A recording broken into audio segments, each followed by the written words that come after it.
rausschneiden können hier nicht. Aua. Oh, heilige Scheiße. Oh. So, noch so krass. Oh. Auf jeden Fall wäre schön gewesen.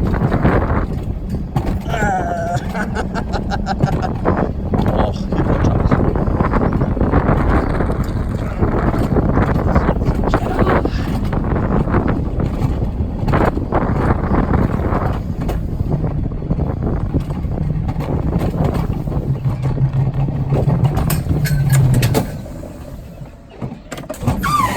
Map. So, das war's. Dağ Kızağı in der Türkei, in Ankara. In einem kleinen schönen Park mit vielen Hütten und Sachen zum Essen. Und oh, jetzt muss der fette Sack sich mal heben. Ja, da kommt der nächste.